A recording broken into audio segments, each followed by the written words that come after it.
Un saludo para los que nos están acompañando conectados en este momento en directo y un saludo también a los que nos verán de manera diferida a través de nuestro canal de YouTube. Tenemos hoy la segunda charla preparatoria de las Olimpiadas de Filosofía 2026, un evento que busca a través de la competencia, de la sana competencia, propiciar un espacio para la reflexión filosófica, para el intercambio razonado y para el desarrollo del pensamiento crítico en estudiantes de bachillerato. Eh, Hoy vamos a contar con la dicha, pues, de escuchar al candidato a doctor en ciencias sociales, Luis Javier Agudelo Palacio, que es además magíster en filosofía y licenciado en filosofía, y trabaja en el área de bienestar estudiantil del Colegio San Ignacio de Loyola. Entonces, Luis Javier, es un gusto pues tenerte. Luis Javier es una persona que ha trasegado muchísimo por las humanidades, por distintos campos de las humanidades, eh, y creo que nos puede aportar una visión muy amplia, eh, además que se sale de las miradas tradicionales, pues, a este tema que nos ocupa en las Olimpiadas, que es el del desarrollo del pensamiento crítico y la interioridad a través de la filosofía, como un modo de hacerle frente a esta sociedad acelerada en la que vivimos. Entonces, Luis Javier, te damos la palabra y después de que tú intervengas, tendremos un espacio para hacerte preguntas. Adelante, pues. Este, Bueno, muchas gracias. Pues por lo que veo ahí, hasta el momento hay pocos interlocutores, pero bueno, la idea también es que este encuentro quede grabado, ¿cierto? Y estamos pues invitados pues todos nosotros a especie de banquete a tener pues como un motivo de reflexión, en este caso eh, el tema por el cual he sido convocado. Primero, darle las gracias a Santiago y a todo el equipo de las Olimpiadas de Filosofía del colegio por el trabajo que han venido haciendo durante todo este tiempo. Es un trabajo que me parece a mí que vale la pena siempre resignificar, valorar, porque es el modo como convocamos a una generación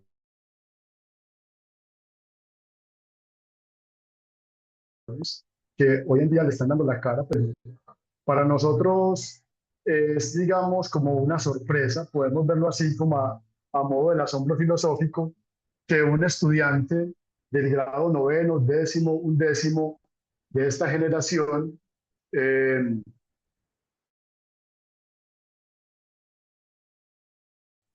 se interese por pensar junto con nosotros, profes de filosofía, unos problemas como este, los fenómenos, ¿cierto? No es una sorpresa que hoy en día, pues, hablemos un poco como de la filosofía, ese retorno a la filosofía, como una forma de darle la cara, pues, también a, a estos fenómenos que han venido sucediendo, como dice Hartmut Rosa, de manera tan acelerada, primero porque, a ver, son reacciones frente a un pensamiento social que cobran vida eh, a través de unos cambios dramáticos que se vienen dando.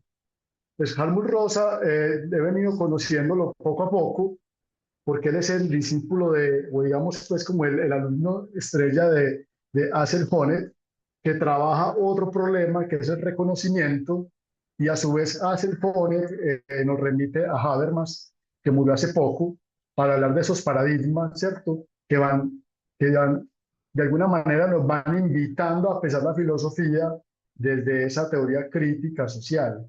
Bueno, y más allá, pues cuando hablamos, por ejemplo, de la alienación y todo esto.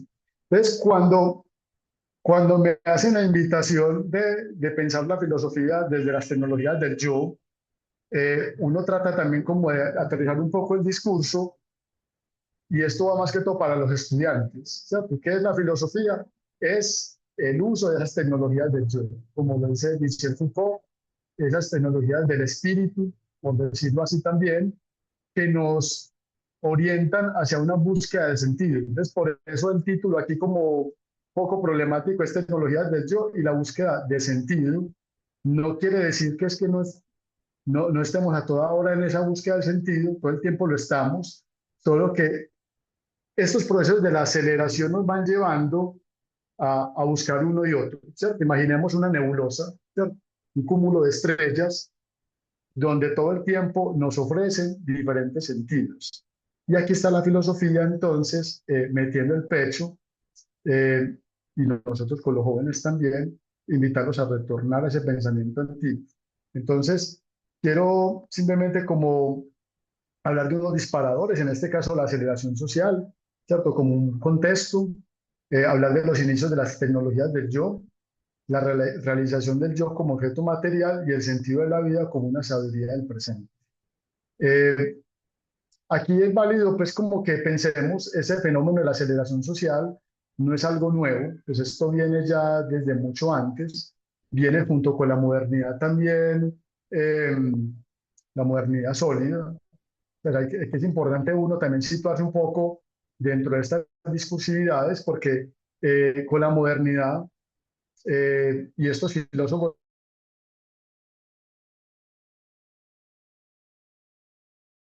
que ahora son vienen pues como ofreciendo esas reflexiones, tomando con pinzas, ¿cierto? Diferentes aspectos de esta modernidad. Aquí dice que el Internet está inestable. Si se cae, por favor, me avisan. Eh, Esta modernidad entonces se nos pone como materia prima para pensar, ¿cierto? Entonces, por ejemplo, en el caso de Marx, pensar el problema de la alienación, en el caso de las fuerzas productivas, en el caso de Hone, entonces la teoría del reconocimiento, toda esa lucha por el reconocimiento, y con ello aparecen obviamente unas patologías también sociales. Con Hartmut me parece muy importante, pues yo lo conozco hace por ahí, bueno, su trabajo, a él todavía no. Conozco su trabajo un poco, hace más o menos unos 5 años, cuando él empezó a trabajar sobre el tema de la resonancia, y a mí me llama la atención cuando él empieza a hablar de esa aceleración social. O sea, para el discurso de los pelados, qué es eso de la aceleración social? Unas dinámicas de vida donde nosotros hoy en día hemos desarrollado una serie de tecnologías para ganar tiempo, pero paradójicamente cada vez tenemos menos tiempo, ¿cierto? Entonces aparecen una serie de reflexiones como que es la vida contemplativa, ¿cierto? Como unas propuestas para hacerle frente, pues digamos, a este aceleramiento. Almud Rosas dice que no es posible, pues, no, entrar en una esa aceleración porque todos vamos a un mismo ritmo y nosotros vamos de alguna manera apoyando esa aceleración social en la medida en que obedecemos de esa manera tan veloz a las dinámicas del vida, las dinámicas laborales, las dinámicas tecnológicas. Cuando nosotros entramos en ese pelotón, ¿cierto? Ahorita vamos a hablar un poco del pelotón de la moda, desde Bauman, pero cuando uno entra, por ejemplo, en ese pelotón de, ya salió el iPhone 11, pero entonces el otro año sale el 12, y ahora vamos como en el 17 y el 17 Plus, entonces no hay un, digamos, no hay un ritmo que nos permita a nosotros consumir el producto, sino que inmediatamente ya estamos entrando en sintonía con la búsqueda de otro. ¿Por qué uso esta analogía? Porque es la manera como nosotros, de manera, digamos, desde el consumo, vamos obedeciendo, digamos, a estos imperativos del mercado, ¿cierto? Que de alguna manera van acelerando ese ritmo de vida. Y Helmut Rosa señala una patología que es el burnout, el quemado, que cada vez se nos exige más, en el caso, por ejemplo, del que labora, a medida que nuestro cuerpo va perdiendo unas fuerzas, nos van pidiendo más rendimiento, ¿cierto? Cuando debería ser todo lo contrario. La paradoja aquí me parece bien interesante, yo estoy en un ensayo que se llama Alienación y Aceleración, es que cada vez que buscamos más formas de ganar tiempo, lo perdemos. ¿Por qué? Porque nosotros vamos acelerándonos junto con ese ritmo. La manera como contestamos a las cosas es ya, de una, en bomba, ¿cierto? Entonces, es la inmediatez. Ahí es donde es importante que desde la filosofía nosotros empecemos a recuperar también como ese discurso, hey, venga, un momentico, vamos a hacer la pausa, vamos a detenernos. Claro, ¿qué pasa cuando usted se detiene? Pues usted se convierte en alguien improductivo, en esos términos de la aceleración social. Y no solamente se convierte en alguien improductivo, sino que se convierte en un sujeto ralentizado, un sujeto obsoleto, que no está a la moda, ¿cierto? Y eso lo podemos ver en diferentes, incluso hasta en los memes, ¿cierto? Cuando usted ve, por ejemplo, el meme de la cebra con el código de barras y la cebra no convencional y la otra le dice actualízate, bro, ¿cierto? Así mismo nos dicen los pelados, profe, estás lento con la entrega de tal, ¿cierto? Entonces todos lo queremos ya de manera instantánea y esto no es algo nuevo, esto viene ya de una cultura del consumo pidiendo a nosotros un ritmo acelerado de vida de acuerdo a todo lo que nosotros hacemos. Por un lado, por ejemplo, los productos del mercado, que todo es ya, ¿cierto? Ya, o sea, la comida rápida, la sopa rápida, los restos rápidos y todo lo demás, cada vez, o sea, me parece a mí que la manera como Rosa va identificando este fenómeno es muy acertado y aquí se inscriben otros autores, se suscriben otros autores como Lipovetsky, Simon Bauman, ¿cierto? Y los demás sociólogos que van prestando como atención a estos fenómenos. Bueno, para no quedarnos mucho ahí hablando de esto, se me va tapando Santi las letricas. Vamos a ver si le pongo lo minimizo por acá. Entonces, logran ver aquí como la diapositiva. ¿Se logra Sí, sí, ver? la vemos completa. Sí, sí. Bueno, entonces yo llamaba a esto los inicios de las tecnologías del yo, cuando nosotros entramos en a bucear con el pensamiento antiguo. Para nosotros, los profes de filosofía, esto es un clásico, pero para los chicos puede ser algo novedoso y es la experiencia del oráculo de Delfos, ¿cierto? El consejo délfico de conócete a ti mismo, que marca el inicio del viaje interior y de la búsqueda del sentido de la vida. Creo que es que cada uno va buscando consejos, ¿cierto? A veces en los viejos, en los ancianos, que son llenos de sabiduría acerca de la experiencia, pero para los griegos esto era un acontecimiento muy importante porque en ese sentido no nace, ese sentido no nace con nosotros, sino que cada quien debe descubrirlo y es el caso como hay quienes nunca lograron encontrarlo, otros lo moldearon como una forma de vivir y otros continuaron su camino sin buscarlo. Es el caso, por ejemplo, de Zenón de Sitio, cuando va al oráculo. Bueno, ya conocemos todos la historia de Sócrates cuando va al oráculo. Ahorita hablamos otra vez un poco de él, pero es interesante cuando Zenón de Sitio va al oráculo y pregunta, ¿qué debo hacer para ser más sabio y feliz? ¿No? Y el oráculo le responde, obviamente, a manera de enigma, copula con los muertos. ¿Cierto? Cuando un estudiante uno le hace esta pregunta en clase, ¿qué es eso de copular con los muertos? Es la primera invitación que yo quiero pues también recuperar aquí desde la filosofía, y es, ¿qué significa copular con los muertos? Pues se le pregunta a cualquier pelado y le va a decir literalmente, profe, tengo que ir al cementerio, ¿cierto? Ir al cementerio y copular con un muerto. Pues literal me han contestado de esa manera. Y resulta que en el oráculo nosotros sabemos bien, por los que hemos leído la filosofía, de que muchos se demoran toda una vida descifrando qué le quiso decir el oráculo y otros muy pronto lo descubren y emprenden ese camino, ¿cierto? De esa búsqueda personal, ese viaje interior. Obviamente, eh, Zenón de Sitio no demora en descubrirlo y es escuchar la tradición. Entonces es algo muy bonito, pues también porque es tener en cuenta el pensamiento de los antepasados, es escuchar a los otros, algo que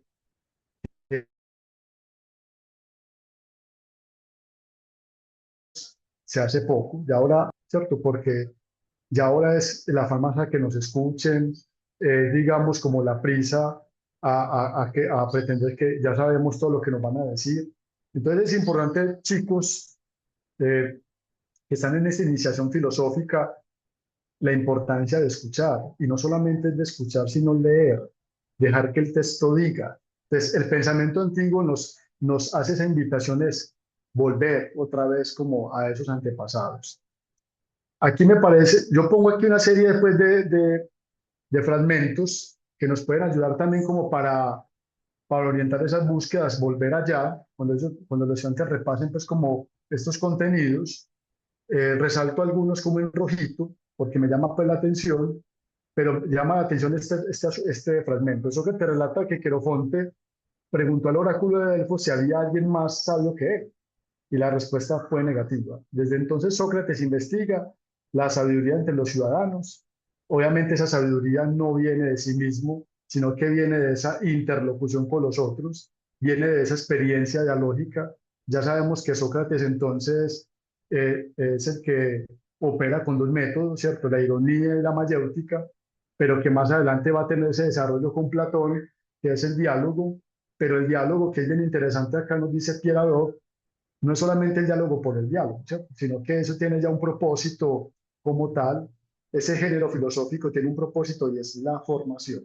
No la información, sino la formación, que era el ideal en los griegos. Entonces, vale la pena volver a esos diálogos de Sócrates para uno darse cuenta de que no siempre Sócrates tenía la razón, como pasa, por ejemplo, en el Parménides o en las ideas, ¿cierto? Ahí es donde Platón pone, digamos, pone como un punto de quiebre sobre su teoría de las ideas. El punto aquí, ¿cuál es? Que hay que dialogar, ¿cierto? Esas primeras tecnologías del yo, ese es el diálogo. Ese diálogo que se hace posible es con el otro. Hoy en día, pues los estudiantes, yo lo pongo así como ejemplo, cuando se sienten un poco solos, pues, le hablan a Siri, le hablan a Alexa, ¿cierto? Eh, eh, Invitan a la inteligencia artificial. Entonces yo quiero como poner ahí como en sintonía y qué está pasando el otro, ¿cierto? Ese reconocimiento del otro, del que nos habla Jonet, del que nos habla Paul Ricoeur, se ha venido, digamos, deteriorando, ¿cierto? Esa importancia de la interlocución, y es precisamente porque hemos llegado a una serie de patologías y síntomas sociales donde que ya conversar con el otro nos irrita, ¿cierto? Nos causa ciertas molestias. Por eso aquí señalo en rojo esto. Desde entonces Sócrates investiga la sabiduría entre los ciudadanos, demostrando que muchos no son sabios. Esto provoca que algunos se irriten con él y lo acusen de corromper a los jóvenes. Cuando se le pregunta si no le da vergüenza arriesgar su vida por esta labor, Sócrates responde que lo importante es actuar con justicia y ser un hombre bueno, sin preocuparse por el riesgo de vivir o morir. Ya sabemos, los que hemos leído la apología y sobre todo principalmente esos diálogos de muerte, la apología, el Critón, el Fedón, pues Sócrates lleva hasta las últimas consecuencias esta premisa de vida, ¿cierto? A él no le importa morir por eso, porque para él lo más importante era obedecer al mandato de los dioses, como él lo llamaba así, ¿cierto? Y si podemos decirlo más bien a esa voz de la conciencia, sumisión. Y algo muy importante acá, a mí me gusta esto, que algunos se irriten con él, algunos se irritan con nosotros. Cuando usted entra ya, cuando entra ya en ese terreno de la filosofía, para nosotros los adultos es lo más normal que el otro siente irritación, ¿cierto? Porque es incomodidad, como plantea Gilles Deleuze en qué es la filosofía, ¿cierto? No, en Nietzsche la filosofía tiene que incomodar, ¿cierto? Primero, como él dice, sirve para detestar la estupidez humana, pero eso hay que leerlo pues como con mucho cuidado, ¿cierto? Primero porque él va a decir que la filosofía no le sirve ni a la iglesia ni le sirve al Estado, sino que sirve para detestar la estupidez humana, que está en las formas de no saber escuchar al otro, ¿cierto? De no querer aprender con ese otro. Obviamente hay que tener mucho cuidado cuando leamos a Gilles Deleuze, porque él utiliza pues un lenguaje un poco más mordaz. Aquí vemos esta pintura, yo creo que es un recurso que ahora los profes de filosofía podemos utilizar, porque la manera de cómo recrear como todo esto. Esta pintura para mí es una pintura de 1786, eh, mm, me sigue generando, pues digamos, con muchas sensaciones. Pues el que vemos por acá abajo, ¿cierto? Acá abajito de la cama, pues ustedes sabrán que ese es Platón, ahí con sus rollos, es el testigo silencioso, pero como lo explica Alan de Button en ese libro que se llama Las Consolaciones de la Filosofía, donde, digamos, tomamos esta interpretación. Aquí está obviamente este sí tiene el verdugo que le da a beber, pues como la, la cicuta a Sócrates. Sabemos que la cicuta es una forma de cómo poner a prueba eso que Sócrates decía. Pues sabemos que en la Grecia antigua habían tres formas de condena. Una era la lapidación, otra el destierro y esta que es muy particular, que es la cicuta. Es una forma también de convencer a Sócrates. Esta interpretación que estoy diciendo no es mía, es de Hannah Arendt. Ella plantea que una forma de convencer a Sócrates de que no se convirtiera en un mártir de la filosofía, ¿cierto? Entonces, digamos, como una muerte más bien muy convincente, y esto se presta también como para hacer varias interpretaciones. Este que está aquí al lado de Sócrates tocando la pierna, nos datan que es Critón. Critón es un personaje muy particular, eh, porque Critón va, después de que Sócrates tiene que esperar el barco de Delos, para ingerir la cicuta, pues tiene que esperar unos cuantos días, pero él aprovecha y nos relatan que va como muy temprano a buscar a Sócrates, le paga obviamente al carcelero para que lo deje entrar y le propone a Sócrates que se vuelen, ¿cierto? Que se fuguen, que escapen. Y le dice, bueno, vengo a que escapes de la muerte, ¿cierto? Yo trato de parafrasearlo de esta manera, eso que te decía, pues hombre, no me has entendido. Eh, todo lo que hemos analizado, todo lo que hemos examinado, y no me has entendido. O sea, es que yo puedo escapar de la muerte, pero no de la justicia. Entonces, una vez más, Critón eh, termina sin comprender obviamente a su maestro. Esto ya va hasta el otro diálogo que es el Fedón.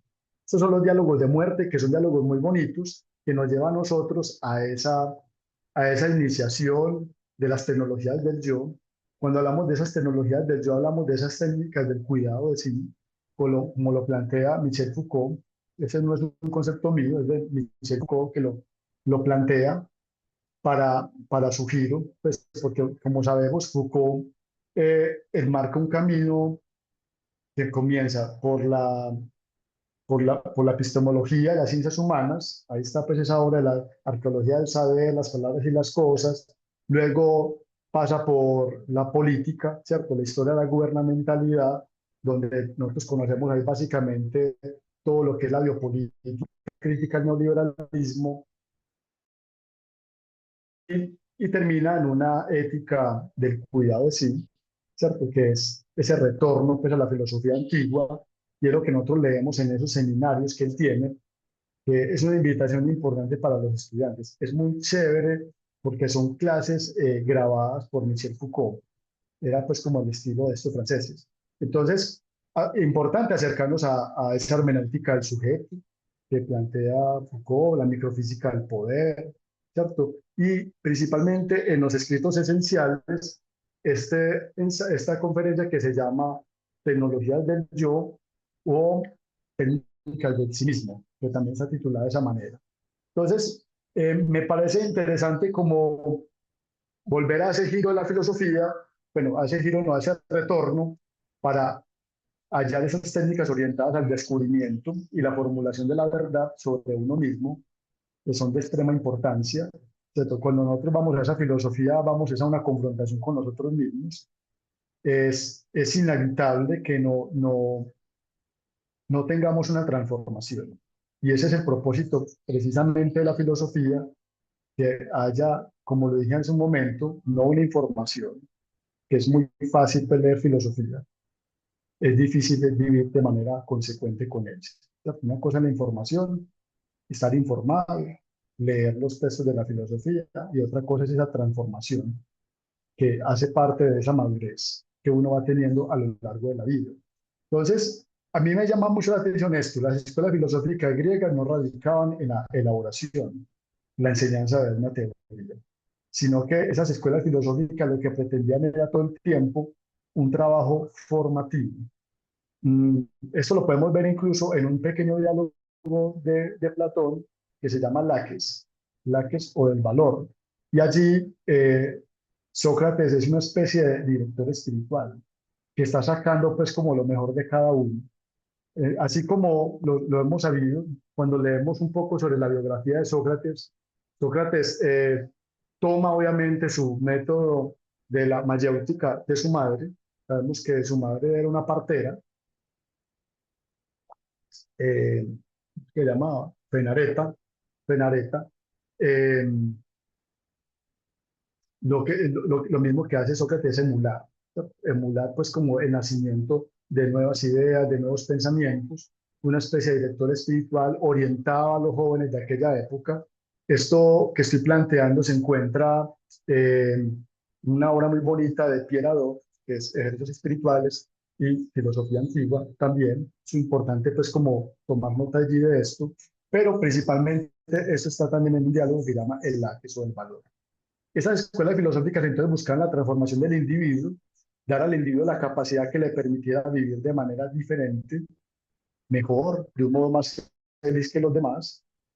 El sí mismo es como un texto o un libro que debemos descifrar. Esta parte me llama mucho la atención. Nosotros somos eso, ¿cierto? Entonces, es esa búsqueda permanente de ese sí mismo, esa construcción. Si lo, si lo ponemos, este problema en todo el discurso de las ciencias sociales, que es un tema que me llama mucho la atención, pues encontramos que en esta aceleración social hay un dispositivo de ese sí mismo que todo el tiempo está operando en nosotros y es la sociedad del consumo. Ese capitalismo del consumo que se hace presente, que de alguna manera nos va llevando tras las cuerdas, ¿cierto? A asistir pues como a unas dinámicas donde el sujeto se en estos productos, ¿cierto? Por decirlo así, una especie de un fetichismo de la mercancía, como lo llama Marx.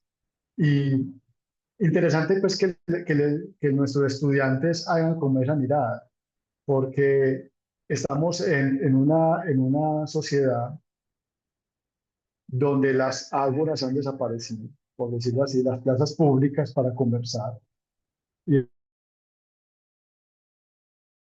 estas ágoras se han venido transformando en lo que llamamos centros comerciales, donde las personas están allá agrupadas, están concentradas, como lo llama Gilles Deleuze, estos nuevos círculos del encierro, pero son círculos del consumo, como lo llaman los sociólogos, templos del consumo, el asilo para desamparados. Pero ¿qué hace una persona cuando está sola? Cuando no quiere toparse consigo mismo y con sus pensamientos, pues va para un centro comercial, allí sea a tomar café, ¿cierto? A consumir algo, ¿cierto? Ni siquiera tiene en mente qué va a consumir, sino que allí ya hay unos deseos elaborados, ¿cierto? Ya hay unas maquinarias deseantes que, que nos van mostrando, bueno, qué puedes consumir en caso de que te sientas aburrido, que te sientas solo.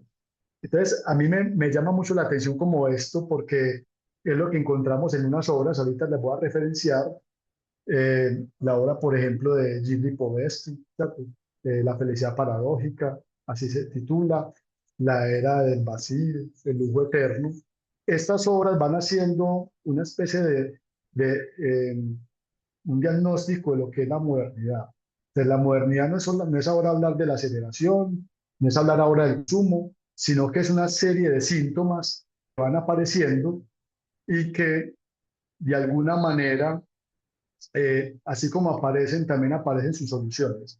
Esas propuestas que la sociedad del mercado nos va entregando. Hoy en día pues hablamos también de esa industria de las psicociencias, ¿cierto? Hoy se habla de la industria de la felicidad, ¿cierto? Como esa solución a ese paradigma de la indefensión que plantea la psicología positiva. Entonces, sigamos acá. Me llama la atención también como ese fragmento del banquete. En ese banquete encontramos pues una serie pues de interlocutores, pero a mí me llama mucho la atención como al final del banquete un personaje que se llama Alcibíades, que estaba muy preocupado en ese gobierno de los otros. Alcibíades tenía esa vocación de político, pero Sócrates siempre le reclamaba, bueno, tú te preocupas por el gobierno de los otros, pero ¿dónde está el gobierno de ti mismo?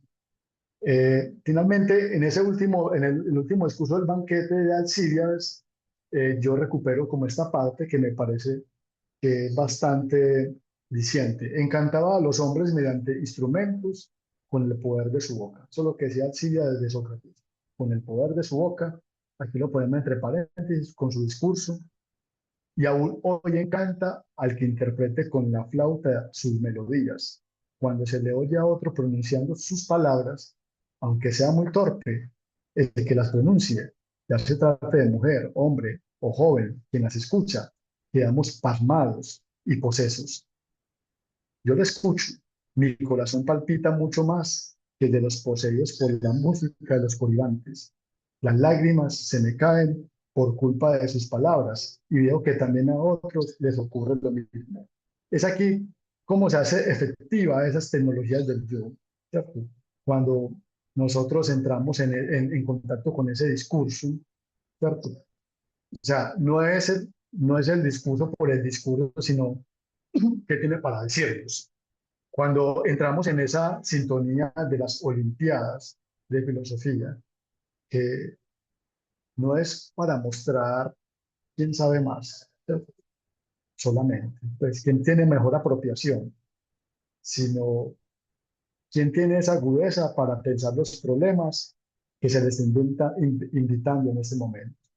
Así como Sócrates lo hacía con sus interlocutores, es la manera como el Colegio San Ignacio en estas Olimpiadas invita y como lo ha hecho en las Olimpiadas anteriores, ¿cierto? Es poner al estudiante en esa situación de problematizar, de pensar, no solamente conceptualizar, sino que aquí es importante la manera cómo se identifica la sensibilidad del estudiante y cómo esa sensibilidad se va transformando también, va teniendo una madurez, porque pasamos de esa sensibilidad al... Me parece a mí que es un trabajo bastante laborioso, con la ayuda obviamente de su maestro de colegio que lo orienta, ¿cierto? Que, que cómo no meter la mano pues en esa discusión con el otro. Entonces es muy importante como no meter la mano a hacerle la ponencia, pero sí cuestionar, ¿cierto? Sí hacerle preguntas, sí llevarlo como allá, vea, vamos a pensarlo de esta manera, vamos a pensarlo de esta otra. Entonces, traté mucho como de pensar todos estos fragmentos desde esa sintonía, ¿cierto? Es cómo el estudiante asume esa invitación de pensar con el maestro estos problemas. Eh, Aquí tenemos entonces otro fragmento del Laquis. Cuando oigo dialogar, cuando oigo dialogar acerca de la virtud o sobre algún tipo de sabiduría a un hombre que es verdaderamente un hombre y digno de las palabras que dice. Ojo que esto es muy importante, queridos estudiantes y maestros. Me complazco extraordinariamente al contemplar al que habla en recíproca conveniencia y armonía. Es importante que lo pensemos porque allí los griegos tenían un concepto que evoca esto y es el basán, la piedra de toque. ¿Cierto? Ustedes recuerdan la piedra de toque, es la prueba de autenticidad a la que se sometía el oro, ¿cierto? Se sometía a diferentes ácidos para mirar allí esa autenticidad. Lo que hace Sócrates realmente con su vida, todo su magisterio, aunque nunca se declaró ser maestro de alguien, ¿cierto? Dice que también es muy bonito eso, eh, era poner a prueba con su vida, ¿cierto? Hasta las últimas consecuencias, todo lo que él decía. Y por eso lo dice de esta manera, y lo que habla en recíproca conveniencia y armonía. Y me parece en definitiva que el hombre de tal clase es un músico que ha conseguido la más bella armonía, no en la lira ni en instrumentos de juego, sino en armonizar en la vida real su propio vivir con sus palabras y hechos. ¿Cierto? Es ese ser consecuente, por eso es muy importante esa piedra de toque, la piedra de la autenticidad, la piedra de toque, ya hablo hasta las últimas consecuencias, y dice, yo no tengo experiencia de los parlamentos de Sócrates, pero ya antes, como se ha visto, he tenido conocimientos de sus hechos y en tal terreno lo encontré digno de bellas palabras y lleno de sinceridad. Entonces, esos inicios de las tecnologías del yo nos lleva primero que todo a tener una práctica de la sinceridad con nosotros mismos. Los griegos la llamaban el decir verdad o la parresía, que a veces uno, cierto, en ese cliché de los conceptos filosóficos, mira que la parresía, pero no sabe qué es eso, ¿cierto? Mejor dicho, es llevar hasta las últimas consecuencias lo que usted está diciendo con los hechos. No solamente que las palabras suenen bonitas, sino que como nos dice aquí este Laques, es que haya armonía, tanto en lo que dice como en lo que hace. Y eso es algo que va más allá. de una formación de las habilidades de filosofía, ¿cierto? Que va más allá de una clase, sino que es un asunto que tiene que atravesar como toda esa existencia.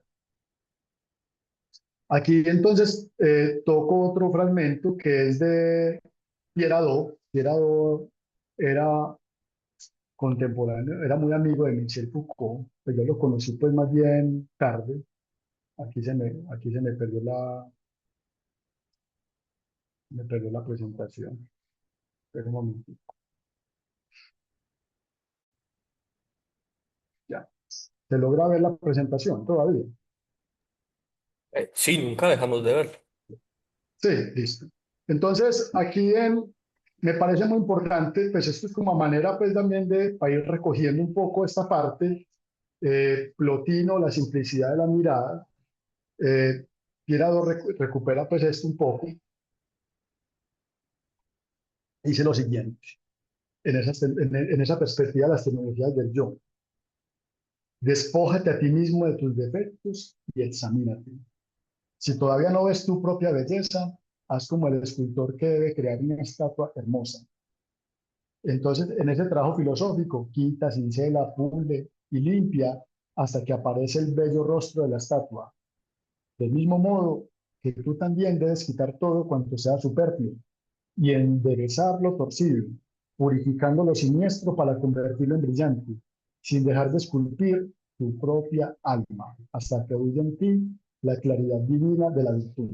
Si uno se hace una pregunta sobre la virtud en el siglo XXI, y sobre todo con los jóvenes, uno que tendría que decir, ¿cierto? O sea, tendría que seguir haciendo muchas preguntas sobre la virtud, el modo propio de ser, ¿cierto? Ese grado de la excelencia donde muchos aspiramos, como dice Aristóteles en la Ética Nicomaquea, es apuntar al blanco, así no le vemos, pero al menos acercarnos. Es, es un proceso que se logra primero con una práctica de la verdad. Pues, indiscutiblemente, pues como dice eh, Michel Foucault, pues por eso su visión de la filosofía, aquí se me voy a perder la presentación,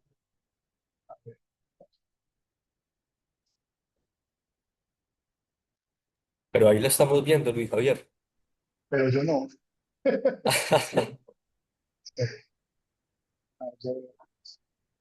Ya, ya no me veo yo en la camarita, pero bueno, no importa. Entonces, como me dice Michel Foucault, que la filosofía es una política, la verdad.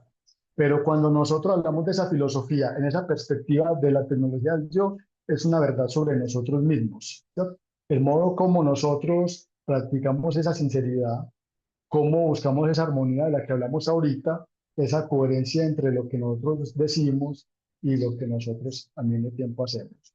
Aquí entonces, interesante pues como esta pintura, ¿alguien recuerda esta pintura? ¿Quién es este? Diógenes. Diógenes, ¿cierto? Indiscutiblemente cuando uno le habla a los estudiantes de Diógenes, los estudiantes se emocionan mucho porque para ellos Diógenes es un rebelde, ¿cierto? Y sin lugar a duda lo era, pero en su forma de hacerlo también enseñó varias cosas. Una, que era la autenticidad y esa búsqueda también de la autosuficiencia, ¿cierto? Sabemos bien que esa interpretación es de un profe, querido que tuve, Carlos García Gualfe, profe mío, que es director de la Biblioteca Clásica de Gredos, y decía que los helenistas eran los hippies de la época, ¿cierto? Obviamente buscando como esa contraparte lo que proponía la polis, pues Diógenes era un gran buscador, obviamente, de ese sentido de la vida, ¿cierto? Era un filósofo auténtico, pues uno puede hacer muchas interpretaciones con esto. Este que está ahí parado es Alejandro Magno, y lo sabemos por las anécdotas, cuando va y le dice, oh, querido Diógenes, maestro, ¿cierto? Tú que eres tan sabio, que te estimo tanto, ¿cierto? Ven a vivir con nosotros al palacio, como los demás filósofos. Él le decía, mejor porque no se viene usted a vivir aquí conmigo, es capaz, ¿cierto? Pero aquí le está pidiendo un favorcito, y es, hey, hombre, te pido algo. Adelante, maestro, pide lo que quieras, sí, que no me tapes el sol. ¿No? Entonces, es muy curioso porque cuando uno le cuenta este relato a los estudiantes, ellos lo ven pues muy literal, pero lo que está pidiendo Diógenes es, quiero, quiero salir pues como de todo eso que me está atando, ¿cierto? Porque lo que sucede hoy en día en esas dinámicas sociales es que hay una búsqueda obviamente de ese sentido de la vida, pero nos ata a unas dinámicas de poder, a unos compromisos. La filosofía antigua, mm, como lo muestra Michel Foucault, es una propuesta de estética de la existencia, es unas resistencias ético-estéticas que van a favor, obviamente, como de esa construcción del sí mismo, y esa construcción de sí mismo implica a veces la soledad, implica esa independencia de los otros, al menos en la emulación del estilo de vida, no del otro, porque sí es importante esa discusión con el otro, como le decíamos al inicio. Bueno, aquí hay pues como para recomendar, yo siempre a medida que venía pues como repasando esta presentación pensaba, bueno, ¿qué libros leer? ¿Cierto? Pues está la Apología de Sócrates, uno chiquito que llama El origen de la hermenéutica de sí, y este que le señalé ahorita que se llama Ejercicios espirituales y filosofía antigua de Pirador. También está la filosofía como forma de vida. ¿Por qué tanto Pirador aquí? Porque Pirador da como una interpretación que me parece a mí muy acertada para pensar todo este asunto, y es que para él la filosofía no es otra cosa que un discurso sobre la forma de vida. Para él está primero la forma de vida y luego está el discurso. Entonces, en ese discurso, por ejemplo, o en esos tratados, cuando leemos, por ejemplo, Aristóteles o leemos los diálogos de Platón, ahí no encontramos otra cosa que un reflejo de lo que de lo que eran formas de vida. Y que cada uno de esos pensadores que escribieron tratados específicos, así como los latinos sobre la cólera, sobre la amistad, ¿cierto? Sobre la vida feliz, era una especie, digamos, de propuestas, ¿cierto? Para ir trabajando poco a poco en ese viaje interior del que hablamos al inicio, ese viaje interior, esa orientación hacia adentro, hacia sí mismo, ¿cierto? Que en el sentido, bueno, San Ignacio habla del ejercicio espiritual, pero esos ejercicios espirituales vienen desde los griegos, ¿cierto? Con un formato pues diferente, que en este caso es la filosofía.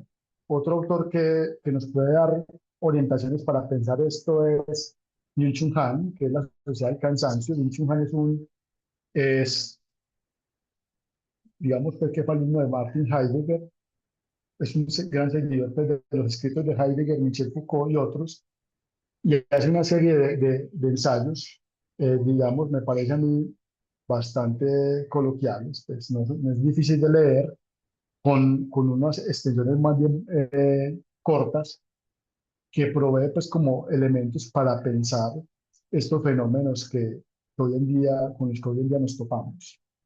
Bueno, aquí está pues como una bibliografía, igual esta presentación Santiago se las puede compartir.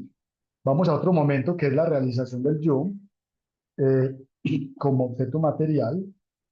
Aquí me parece pues como muy interesante esta cita, bastante larguita, pero vale la pena pues porque nos orienta también como a pensarnos que ya hemos identificado esa tecnología del yo, ¿cierto? Esa iniciación de la tecnología del yo, y ahora vamos cómo aplicar esa tecnología del yo para nuestra vida.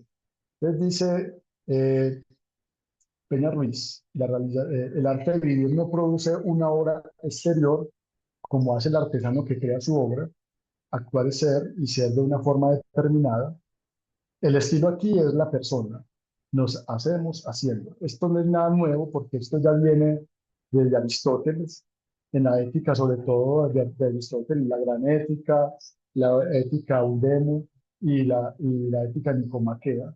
Va planteando pues que nadie nace aprendido, uno va aprendiendo a medida que va haciendo, que va practicando. Entonces, es importante distinguir, ¿cierto?, como este arte de vivir, porque es muy diferente al arte poético de hacer productos, como lo expresan los griegos. Este arte de vivir obviamente es un arte reflexivo, consiste en un saber, pero en esa orientación de las tecnologías del yo es un saberse, sabernos en la situación, es entrar en conciencia de sí, de lo que estamos haciendo. Entonces dice, el estilo aquí es la persona, nos hacemos haciendo, el arte de vivir no se rige de acuerdo con ningún modelo que haya que imitar servilmente. Aquí hablamos, por ejemplo, de la imitación, ¿cierto? El arte de vivir es saber orientarse y examinarse a uno mismo como ser autónomo sin depender de nadie. Entonces, aquí nuevamente es importante como recuperar esa invitación que nos hace la filosofía clásica, es orientarse y examinarse a uno mismo. Por eso empezamos con Sócrates. Me parece a mí que es importante volver como a, a bucear sobre el pensamiento antiguo y buscar allí orientaciones que nos puedan proveer, ¿cierto? Digamos, herramientas para comprender y para hacerle frente, pues, como a estos fenómenos contemporáneos que hoy en día se nos van topando. El arte de vivir no es una técnica y no fabricamos nuestra felicidad como se construye un mueble o una casa. Es naturalmente la vida, no es así tan fácil, ojalá fuera así. Los vendedores de la felicidad son charlatanes, pretenden dispensar a los que les enriquecen por debilidad o ignorancia del esfuerzo de pensar.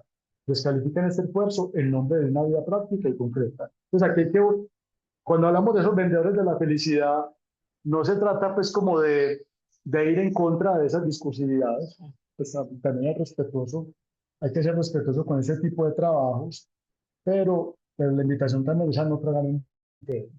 Es examinar qué nos ofrecen, hacer un discernimiento pues también que puede servir allí. Me parece pues que mm, esta industria de la autoayuda, podemos decirlo así, es, es un tipo de discurso que nos está, digamos, ¿cómo les dijera? Está obviando, pues, como, o más bien está negando esa presencia del otro. Cuando uno lee un discurso de autoayuda, lo primero que le dicen es hágalo usted mismo, ¿cierto? O sea, no lo haga con el otro, ¿cierto? Entonces, de entrada le empieza a borrar uno como la conversación incómoda con el otro, que le puede decir a usted lo bueno, lo malo, lo feo, que de alguna manera eso es lo que nos invita a la filosofía también a valorar esa, esa discusión, el ser interpelados pues también con el otro. Eh, Aquí hay otro autor que me llama a mí mucho la atención, que nos lleva pues como a pensar esa realización, y es Pascal Bruckner, La euforia perpetua. Es un ensayo bien interesante. Este autor hace un uso de la metáfora filosófica, porque a través de sus metáforas, va haciendo también como una descripción de la sociedad contemporánea. Y aquí podemos pensar aquí en un concepto como el carpe diem, ¿cierto? El carpe diem es vive el momento. Entonces dice, la anexión al campo terapéutico de todo lo que hasta ahora era competencia del saber vivir. Rituales y placeres colectivos se convierten en inquietudes estimados en función de su utilidad o de su nocividad. Ya no se dividen entre buenos y malos, sino entre sanos y perjudiciales. Imaginemos acá, la mesa ya no es solamente el altar de la suculencia, un momento para compartir e intercambiar, sino un mostrador de farmacia donde pesamos minuciosamente las grasas y las calorías, donde masticamos de manera concienzuda alimentos que ya no son otra cosa que medicamentos. Eh, Todos somos inválidos potenciales que escrutan con angustia los kilos de más. Descuidarse se convierte en sinónimo de decadencia. Por eso, los aparatos de musculación se comparan a menudo con los instrumentos de tortura en la Edad Media, solo que aquí todos somos torturados voluntarios. A mí me llama mucho la atención este autor con lo que él plantea, lo que él señala aquí, y es que en medio de esta aceleración social, en medio de esta búsqueda de la realización de sí mismo, hemos digamos, se han metamorfoseado, digamos, como estas dinámicas, el hecho mismo de alimentarnos, pues ya equiparamos, empezamos a ponderar, pues, como los alimentos, que me puede hacer daño, que esto y que aquello, que este tiene gluten, que este tiene azúcar, ¿cierto? Pues ya se ha perdido, digamos, como ese, ese sentido del ágape, del compartir, porque ya disfrutamos de manera muy temerosa, como lo plantea Brodner, Entonces, yo no diría que temer, disfrutar y temor vayan de la mano, ¿cierto? Pero digamos que nos, nos dirigimos como con cierta desconfianza a ese disfrute de los alimentos, como lo plantea obviamente los epicúreos, ¿cierto? Sino que ya lo que comemos ya está medido, ¿cierto? Ya va teniendo como un filtro diferente. En el caso, por ejemplo, del ejercicio físico, eh, cómo esto nos va llevando a nosotros también como a pensar en el en el propósito de, bueno, ¿por qué lo hacemos? ¿Cierto? Ya es como un régimen de la exhibición, el fitness, hoy en día pues como esas premisas. Y usted va a un almacén y ya prácticamente usted no encuentra ropa para usted si usted no está, digamos, a la medida de esa ropa. Pues usted encuentra ahora Slim Fit, la talla tal, ¿cierto? L Slim Fit o L Slim. Entonces es un L pero delgado. No es como en el caso de uno que es, tiene que ser un L regular o un LG, ¿cierto? L grande.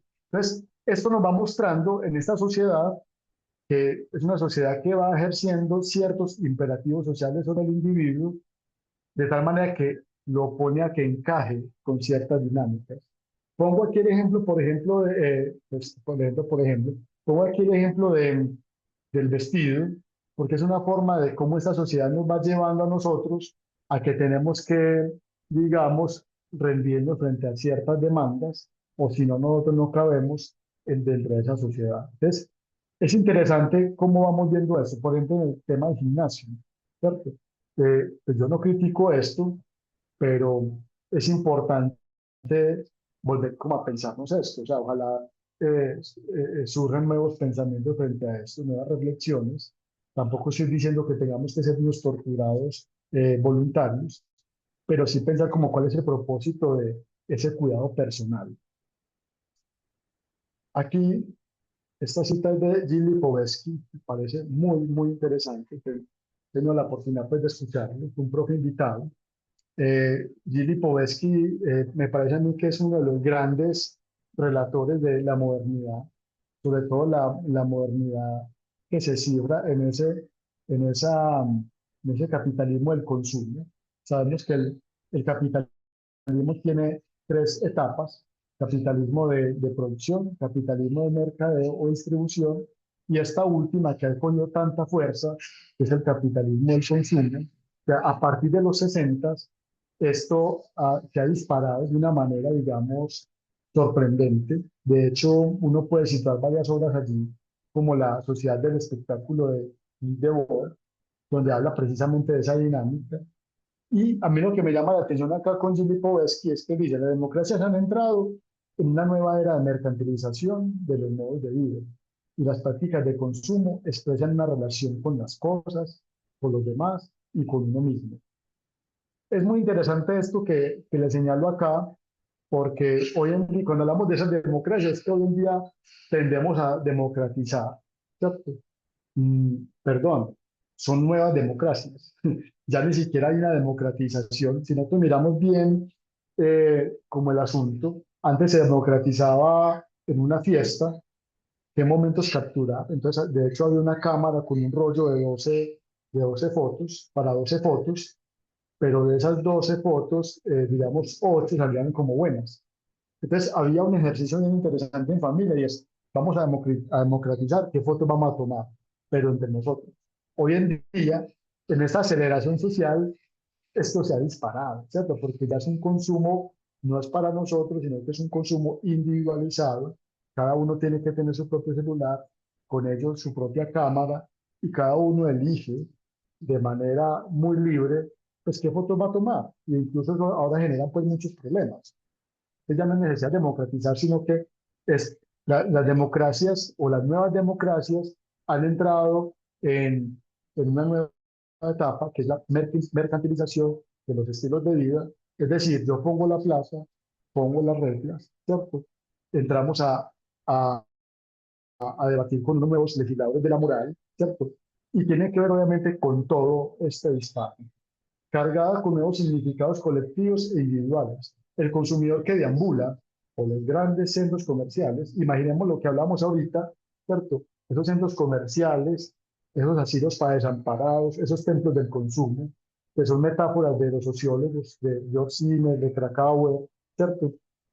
Es muy interesante porque somos nosotros, ¿cierto? Quienes hoy en día deambulamos por esos lugares comprando marcas internacionales, ¿cierto? Mirando si los productos son light o bio, exige etiquetas que garanticen la calidad. Hoy ahora pues miramos el QR y miramos si es original, si es auténtico o si es chiviado, ¿cierto? Navegamos por las redes y descargamos melodías en el móvil. Ahora pues hay plataformas pues que nos da todo eso. Entonces, interesante jóvenes y maestros que, que pensemos estos fenómenos desde allí también, ¿cierto? Que hacen parte obviamente de esos nuevos desafíos que plantea la aceleración social, que hoy en día pues no solamente es una aceleración sobre lo que hacemos, sino sobre nuestras formas de edificarnos, de construirnos, de cultivarnos, nuestros modos de vivir, ¿cierto? Así como cambiamos de cosas, también cambiamos de pareja, cambiamos de amigos, ¿cierto? Cambiamos de contactos. O sea, es como toda esa aceleración que tiene que ver obviamente con lo que llama Lipovetsky el imperio del efímero. Estas transformaciones prosiguen una dinámica económica iniciada en los últimos decenios del siglo XIX y se inscriben en la corriente general de la civilización individualista de la felicidad. Hoy nos encontramos entonces en esa civilización individualista de la felicidad. Buscamos, ¿cierto?, de manera desesperada esa vida feliz que nos promete pues, esa dinámica del capitalismo de consumo. Esta cita es de Simon Bauman, recomendadísimo también ese libro, Vida de Consumo. Obviamente él tiene más, pues la obra de Bauman es bastante voluminosa y plantea así, los argumentos de la sociedad de consumo se basan en la promesa de satisfacer los deseos humanos en un grado que ninguna otra sociedad del pasado pudo o soñó hacerlo. La promesa de satisfacción solo conserva su poder de seducción siempre y cuando esos deseos permanezcan insatisfechos. Es decir, siempre y cuando el cliente no esté completamente satisfecho. Entonces, cuando hablamos, por ejemplo, de esa aceleración social, ¿cierto? Y empezamos allí a ejercer este pensamiento filosófico, pues caemos ahí en cuando identificamos sobre todo esta dinámica de la sociedad del consumo, ¿cierto? Aprovecha nuestra insatisfacción para luego ofrecernos nuevos productos. Es decir, siempre y cuando el cliente no esté completamente satisfecho, siempre y cuando llegue a sentir que los deseos que motivaron y pusieron en marcha su búsqueda de gratificación e impulsaron su experimento consumista, no ha sido verdadera y plenamente satisfecho. El pelotón de la moda, que les hablé ahorita. ¿Cuál es el pelotón de la moda? Es este, ¿cierto?, que vemos acá. Cuando hay promociones, pues ese es el momento. Hoy en otros países, sobre todo en Sudamérica, hay pelotones de otra manera, ¿cierto? Hay acciones colectivas, eh, hay manifestaciones, ¿cierto? Porque hay un interés, pues obviamente compartido frente al gobierno, frente a la política, pero aquí vemos, sobre todo en la sociedad norteamericana, pues este pelotón de la moda y que muchos, pues de alguna manera lo emulamos. Decimos mucho lo emulamos porque, bueno, hace parte de la sociedad en la que nosotros convivimos, pero este pelotón de la moda viene bien particular, porque es la manera como le va exigiendo al individuo, pues, nuevas formas de ser. Si tú no has pensado todavía qué quieres ser, no te preocupes. El centro comercial te ofrece unos estilos, te ofrece unas promociones, ¿cierto? Es más, te ofrece comprar cosas que no necesitas, pero como están en promoción, hay que comprar, ¿cierto? Entonces, ahí entra la obra de Guy Debord, que es la social del espectáculo, que se centra básicamente en esa dinámica del consumo, es la lógica del espectáculo. Dice así, es bueno porque aparece y porque aparece es bueno. Entonces, vale la pena, pues, como, no sé cómo estamos de tiempo, Santiago, yo creo que ya se nos fue, ¿cierto? Pues Verificamos sí, ahí. nos quedan 5 minutos. Ah, bueno. Voy a terminar entonces con esta imagen para que si quiere hagamos pues como las preguntas y si hay tiempo. Y ya la otra parte del contenido pues les queda a los estudiantes. Entonces, a ver, ¿por qué voy a cerrar aquí? Para que pensemos en que en esa lógica de la aceleración temporal que describe Hartmut Rosa nos lleva a pensarnos en esa construcción de sí mismo, sobre todo en la construcción de esas nuevas generaciones, dentro de una lógica es una lógica implacable. ¿Por qué? Porque quien no se enlista en ese pelotón de la moda es un sujeto rechazado, ¿cierto? Es un sujeto obsoleto, es un sujeto solitario. Me llama la atención eso porque es lo que escribe Bauman en esa horita, vida de consumo, y también en la modernidad líquida, porque, a ver, jóvenes, ¿cómo de ahora en adelante, desde nuestras experiencias de vida y cómo en este abordaje de la filosofía vamos a pensarnos allí? Yo quiero simplemente como dejar esa pregunta como hacia abierta, y ojalá pues se logre pues también como reconfigurar dentro de esta discusión de las Olimpiadas, es co- de qué manera, qué es lo que hace que este pelotón de la moda hoy en día se siga sosteniendo. Yo empecé a hablar, por ejemplo, de estos artefactos que hoy en día pues nos piden no solamente el sencillo, sino el pro, ¿cierto? El más poderoso de todos, pero eso que tiene para decirnos a nosotros dentro de una construcción de nosotros mismos. Asistimos a un pelotón acelerado de la moda para tener lo último que ha salido, ¿cierto? Lo último en Guaracha, pero estamos dejando de lado, ¿cierto? No vamos por una versión pro más de nosotros mismos, por decirlo así, ¿cierto? ¿Qué tendría para decirnos a nosotros un Sócrates, un Platón, un Aristóteles, un Diógenes, ¿cierto? Mm, y otros autores que ofrecen de alguna manera una mirada hacia nosotros mismos. Bueno, hasta ahí llego yo. Les agradezco mucho pues como por la atención. Muchas gracias, Luis Javier. Excelente esa introducción que nos hiciste a las tecnologías del yo, recorriendo pues eh, por la visión de Sócrates y de las escuelas helenistas. Y muy buena la provocación que haces pues con estas últimas preguntas. Bueno, me gustaría abrir un espacio para que los que estamos en este momento conectados podamos plantearle a Luis Javier una o dos preguntas antes pues de que cerremos esta conversación.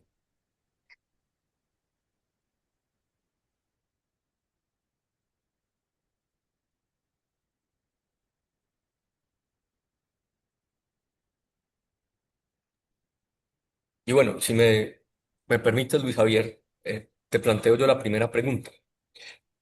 Uno de los temas que abordaste en la conferencia fue el de la autoayuda, como esas otras eh, formas de supuesto acceso a la felicidad que catalogas también como los vendedores de la felicidad.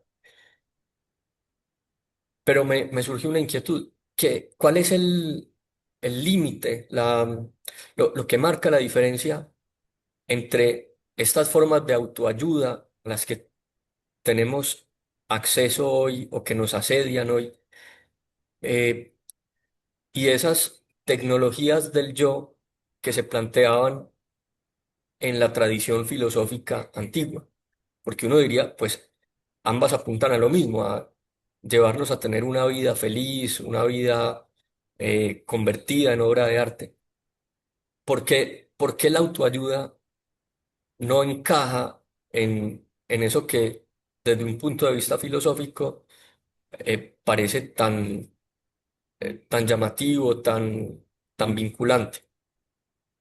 Pero a mí me parece muy interesante la pregunta y en algún momento yo me la había planteado, pues si uno lo mira desde la perspectiva filosófica, el primer libro de autoayuda es el Inquiridión de Epicteto, ¿cierto?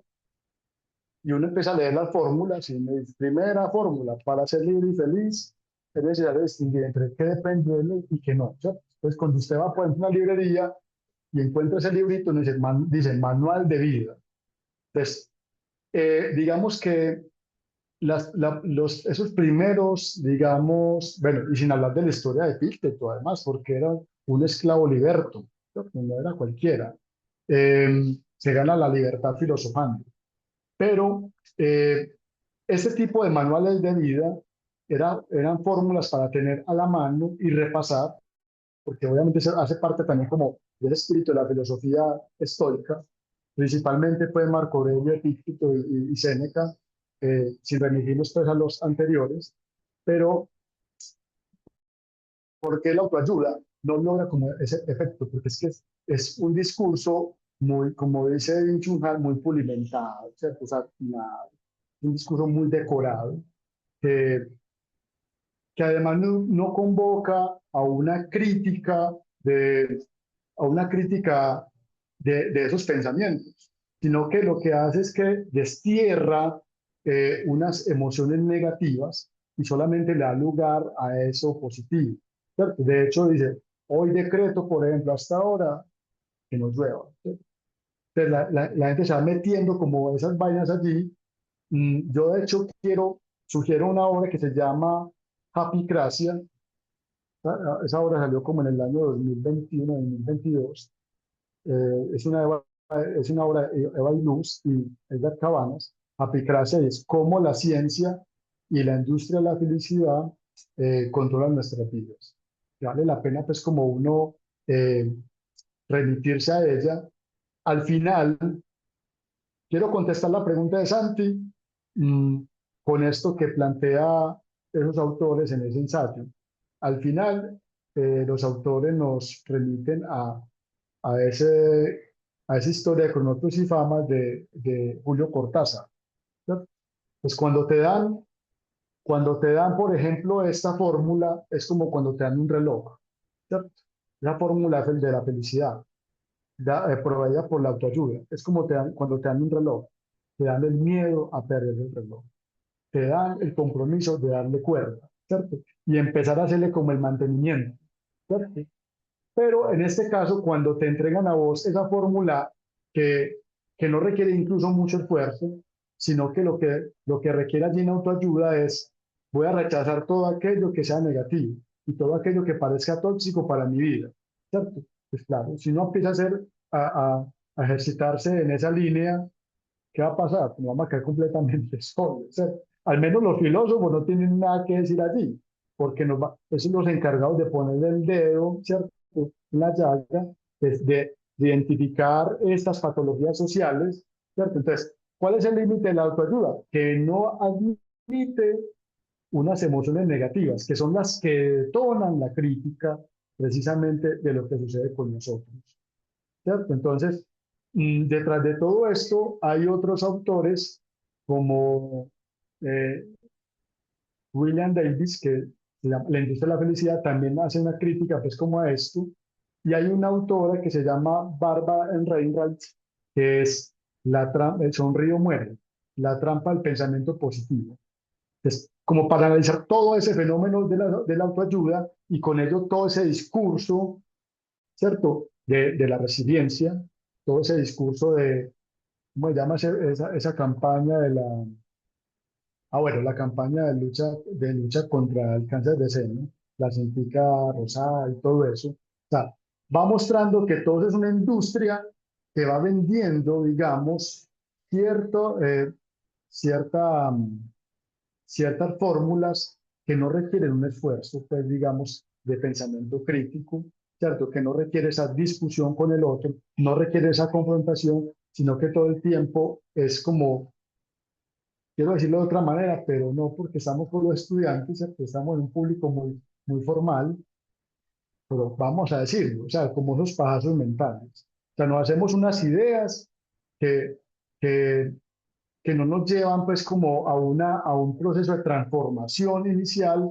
como lo planteamos por ejemplo con el viejo Sócrates, sino que son unas ideas de empezar a exorcizar todo lo malo. Entonces ahí empezamos a desechar las amistades, los discursos, los programas y todo lo demás. Adelante, otra pregunta.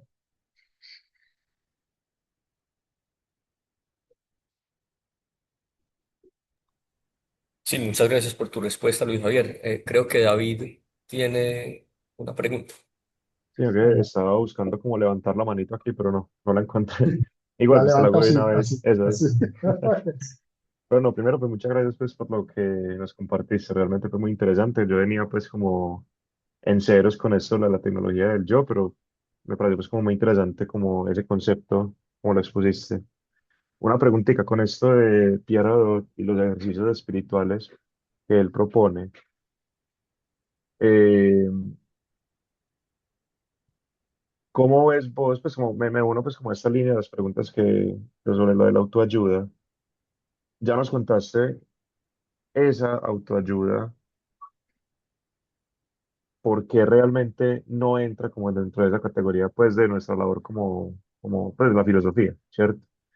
En esos ejercicios espirituales de Pierre Hadot, ¿qué ves vos de diferente respecto a esos consejitos como light de autoayuda? ¿Y por qué crees que este tipo de ejercicios espirituales le sirven más a los estudiantes, a nosotros, en general, pues a las personas, para afrontar justamente este tipo de problemáticas del capitalismo, esta imagen que todavía pues está ahí en la pantalla de las promociones, de el consumismo y demás? ¿Por qué crees vos que los ejercicios espirituales dan mejores herramientas que las otras herramientas como más light, por así decirlo?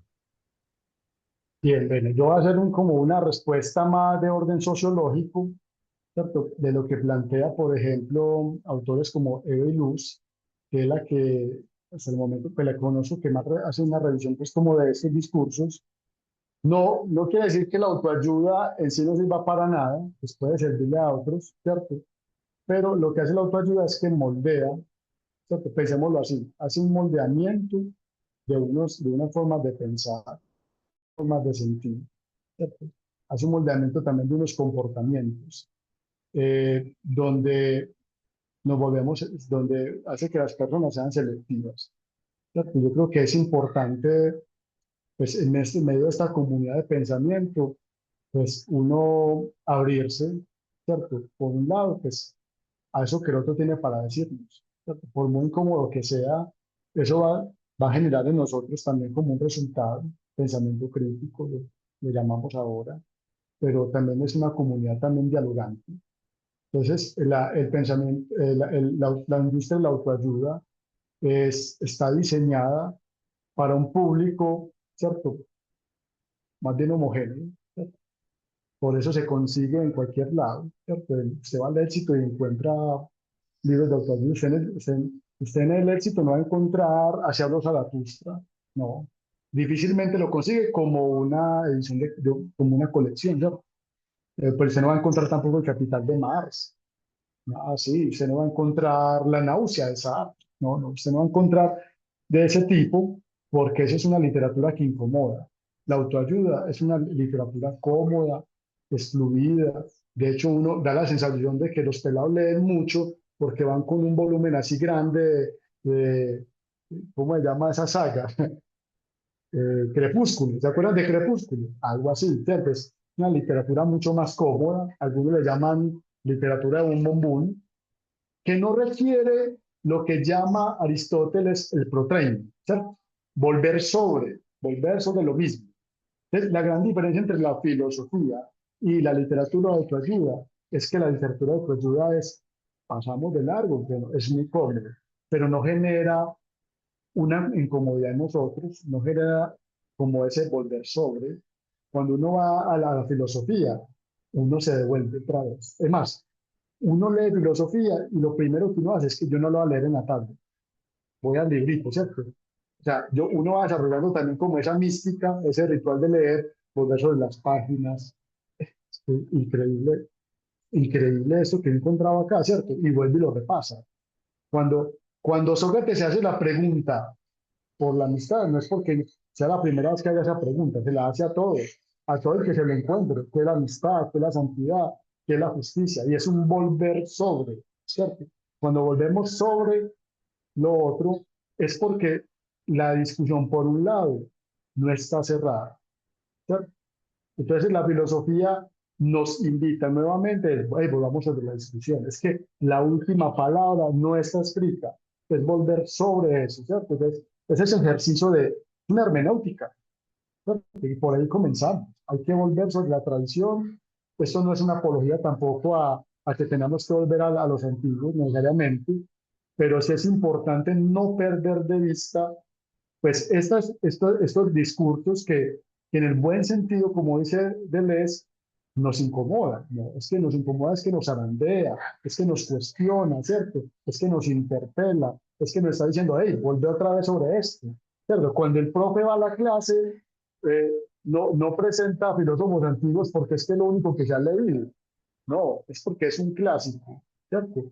Y como decimos en el sentido de Hegel, que es un clásico, que el clásico es lo que se repite, ¿cierto? Es lo que vale la pena repetir, es porque hace parte de la tradición, y cuando hablamos de la tradición es porque surte un efecto, ¿cierto? Todavía brinda orientaciones para situarnos, ¿cierto? En nuestro presente. Entonces, no, pues yo te agradezco mucho, David, por esa pregunta. Ahí nos quedaríamos un buen rato. De todas maneras, queda abierta también la discusión por acá cuando vengan a las Olimpiadas, eh, porque, y especialmente pues para nuestros estudiantes, ¿cierto? No echar en saco roto eh, las bibliotecas. Hay que volver a la biblioteca, ¿cierto? Hay que volver a las bibliotecas, hay que volver a los clásicos, hay que volver a estos pensadores, buscando siempre orientaciones, no solamente para responder a una ponencia, ¿cierto? Sino para darle la cara a los problemas que todos los días con los que nos estamos enfrentando. Y sobre todo para dialogar con nuestro presente. Yo les agradezco mucho por la invitación, pues me podría quedar aquí un buen rato pues conversando, pero bueno, sé que tenemos cosas por hacer. De todas maneras, muchos éxitos en la Olimpiada. Bienvenidos por acá a la orden en San Ignacio. Gracias, Santiago, por la labor que vienen haciendo con el equipo de filosofía. Es una labor titánica, cada vez es más dura, es más retadora, pero es admirable porque eh, la idea es esa, lograr, como ese Sócrates, morder a nuestros estudiantes con estos discursos, ¿cierto? Como ese tábano filosófico, picarles con preguntas, con inquietudes. Y a ustedes, maestros, también felicitaciones por ese trabajo de, de antojar a los estudiantes en estos eventos. Una buena tarde. Muchas Muchas gracias, Luis gracias. Javier. Bueno, y pues para terminar, quiero solamente dar dos orientaciones prácticas. Eh, Recordemos que el próximo 24 de abril es la fecha límite para el envío de las ponencias. Entonces, invito pues a los profesores a que en esta semana y la próxima eh, apoyen mucho a sus estudiantes, hagan revisión de los textos, eh, los animen pues a que la versión que se entregue sea ya suficientemente refinada. Les voy a compartir la, los criterios de evaluación que se utilizarán en la fase eliminatoria y en las semifinales para que puedan revisar las ponencias teniendo en mente esos criterios. Una última cosa, seamos muy cuidadosos con el uso de inteligencia artificial. Eh, no vamos a ser ingenuos, pues, suponiendo que no se va a utilizar en absoluto la inteligencia artificial. eh, Seguramente, pues, nuestros alumnos recurrirán a ella para documentarse, para ayudarse en la generación de ideas, pero sí es muy importante que, aunque se emplee ese recurso, la producción de pensamiento sea propia. Las Olimpiadas son un medio precisamente para el desarrollo de habilidades de razonamiento, de pensamiento superior. Entonces, no caigamos pues en el autoengaño, eh, dejando que la ponencia sea escrita por una máquina y no por nosotros. Y luego, cuando tengamos el diálogo a partir de las ponencias, pues se pondrá en evidencia cuánto dominamos eso que escribimos ahí. Muy bien. Entonces, con con esas dos anotaciones, nos despedimos. Muchas gracias por habernos acompañado y les recuerdo que esta conferencia quedará grabada y se publicará en nuestro canal de YouTube. Les compartiré a los profesores el enlace para que puedan enviarlo a sus estudiantes. Que estén muy bien y nos veremos aquí muy pronto. Santiago, muchas gracias. Con gusto, hasta luego. Muchas Muchas gracias, muy gracias. amables. Con gusto.